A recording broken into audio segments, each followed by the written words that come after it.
Good afternoon, everyone. I'm Marko Rosenholm, and I'm here to present some of our unpublished findings regarding the SPECT CT imaging of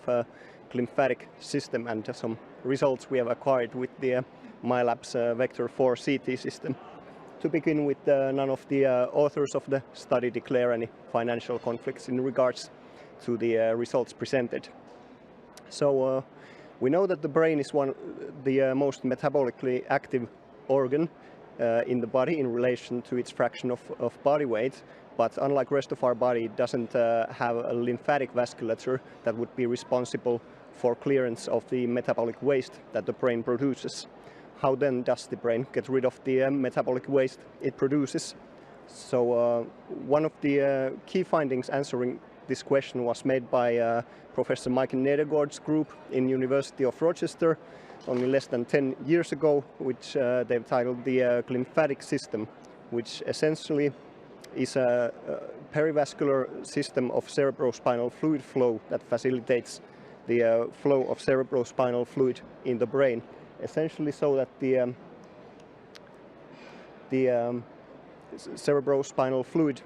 influxes into the brain through these subarachnoid space and in the paraarterial and perivascular spaces of the penetrating arteries deep into the brain, where it enters the parenchyma through aquaporin 4 channels expressed in the astrocytic end feed of the surrounding these perivascular spaces.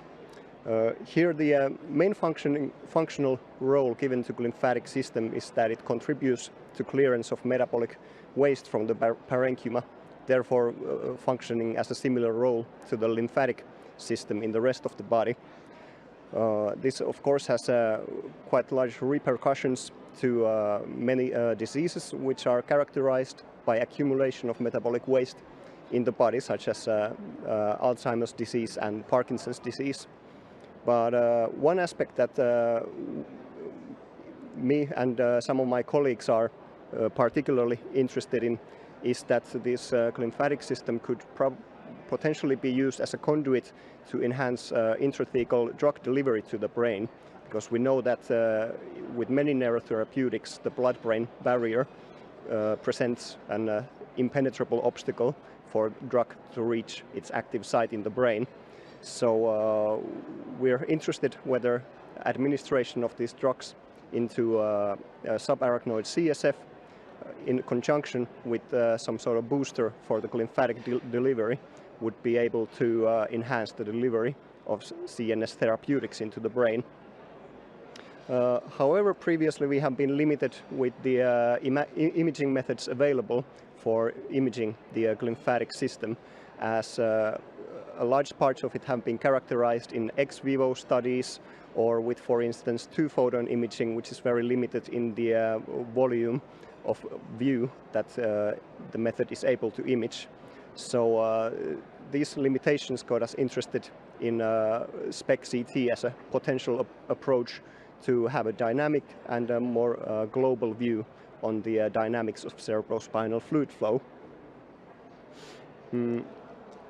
Regarding the sort of boosters that we could use to enhance glymphatic flow, we know that natural sleep, for instance, is a time of day when glymphatic system is at its most active in comparison to the awake state, but some targets which could be targeted with pharmacological tools is, for instance, arterial pulsations, which is a driving force driving the subarachnoid CSF into the brain parenchyma. But our group is particularly interested in modulation of plasma osmolality, which has been shown to, in transcranial imaging here, to largely enhance the distribution of CSF administered tracer into the brain. So in this publication by Benjamin Block and colleagues, we see that when the mouse is administered either hypertonic saline or mannitol systemically, we see that the distribution of the tracer is largely enhanced in comparison to an animal who's just under ketamine xylazine anesthesia. So, with this background in mind, we had two goals in our study. First one was to develop a SPECT CT-based imaging platform to detect and monitor CSF tracer flow, and to examine what are the effects of hypertonic solution on glymphatic flow in the whole body of the experimental animal. The benefits we saw in the SPECT CT imaging approach included that in comparison to many ex vivo methods, we are able to do this in vivo in anesthetized animals. It's a wholly quantitative method and enables a whole body imaging, so that this is the first imaging approach where we're able to measure the global efflux of tracers from the parenchyma and cerebrospinal fluid spaces. The tracer selection was a bit challenging because in order for us to track the movement of cerebrospinal fluid, the ideal tracer would be inert in a way that it doesn't bind into any structures or proteins in the body, but would rather follow the fluid dynamics in the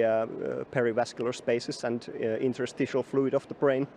So we ended up using technetium labeled DTPA. This has great properties in a way that it's already used in clinics to detect cerebrospinal fluid leaks and measure glomerular filtration. It does not cross the blood-brain barrier and eliminates completely through renal elimination without any metabolism. Its half-life is about 6 hours, and with the size of a bit less than 500 Daltons, it's quite similar to a lot of medicine that is already used in a clinical setting with intrathecal administration. So we thought this tracer to be suitable to as a sort of surrogate for a small molecule drug. For imaging, we established this MILabs Vector 4 CT system, and in these experiments that we've done in anesthetized rats, we've used the high-energy collimator for rats. And in our imaging method, we acquired SPECT CT scans every 10 minutes over 220-minute scans. So in our first experiments, we cannulated the anesthetized animals in the cisterna magna, which is a surgically quite easily accessible pool of cerebrospinal fluid in the back of the neck of the animals, where the administered tracer distributes through the perivascular spaces deep into the brain parenchyma. We administered the animals with an IP injection of either hypertonic saline, which is a 5.8% saline solution, and compared the effects to a group which were administered with isotonic saline, so regular 0.9% saline solution. And in one of these representative videos I have here, we can see the distribution pattern of cisterna magna infused tracer. And although this view is a bit limited, we can already determine that the hypertonic solution seems to have quite a positive effect on the accumulation of CM-infused tracer into the intracranial space of the animal. After scanning, we determined several regions of interest for quantification and use an in-house template based on MRI scans to determine some of the intracranial areas to see whether the tracer penetrates the deep brain structures as well. So in some of these images we can already see that the hypertonic saline seems to have quite a strong effect on the tracer distribution within the skull, both at the 1 hour and 3 hour time points. And using the segmentations, we did time activity curves of the tracer distribution, and happily for us, we can see that in our method the total infused activity remains within the field of view for the whole 200-minute scan duration. And comparison of this isotonic saline and hypertonic saline group shows that the intracranial availability of the cisterna magna infused DTPA is nearly doubled for the whole scan duration, after administration of hypertonic saline. In some of these deeper brain structures, we see a similar effect, indicating that the tracer is also able to penetrate deeper brain structures through this method, and the activity of the tracer was much higher in both striatum, cortex and hippocampal areas of the rats. Then looking at some of the efflux routes of the tracer, how it leaves the intracranial space, nasal cavity and spinal column are of course one of the most important areas in this regards, where we see a sort of reflection on what happens at the intracranial space, where the control group has larger activity in the nasal cavity and spinal region in comparison to the hypertonic saline group, further showing that this is likely due to the decreased egress of the tracer from the intracranial space. The elimination of the tracer to the urine was also lower in hypertonic saline group. And whole body comparison here, where blue shows the increased availability of tracer in the hypertonic saline group versus yellow areas where the tracer activity was higher in the control group, show that the intracranial space is largely dominated by the hypertonic saline group. To examine the efflux of the tracer, we did another experiment where we administered the DTPA into the through a striatal cannula instead, and then imaged the animal with a similar method than in the previous study. Here we saw videos like this, where already in these videos we can see that quite a large fraction of the tracer remains in the intracranial space throughout the scan duration. Only towards the end of the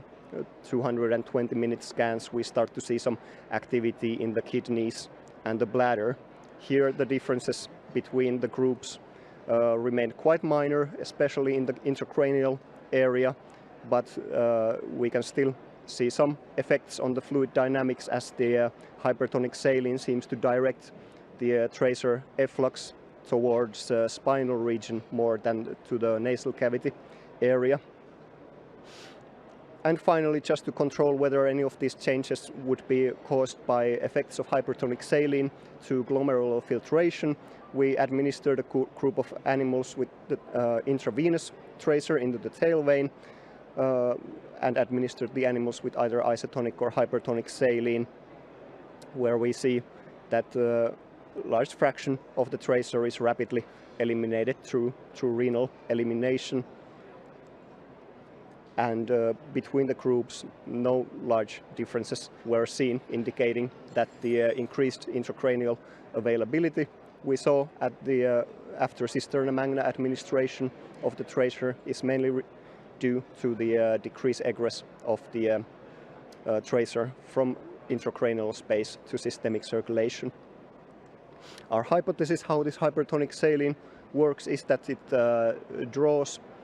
fluid from the interstitial space of the brain into hyperosmotic plasma following the osmotic gradient, which then creates decreased intracranial pressure, which then drives the subarachnoid CSF and potentially the tracer molecules within the subarachnoid CSF into the brain parenchyma following the altered pressure gradient. So to conclude, overall we find that the dynamic SPECT CT imaging provides a new in vivo approach to study the glymphatic function and offers a very nice tool for us to answer some of the questions regarding the glymphatic system that we were unable to answer before. And the systemic hypertonic saline nearly doubles the intracranial availability of CSF administered DTPA, while the effects of efflux and glomerular filtration remain minor. Overall, we propose that systemic hypertonic saline may be quite a simple and effective intervention to boost intracranial availability of intrathecally administered drugs, and this is something that we're very excited to study further. So finally, I would like to thank the sort of motors of the study, Professor Mike Nedergaard and Associate Professor Tuomas Lilius, and all of my talented colleagues at the Center for Translational Neuromedicine in Copenhagen.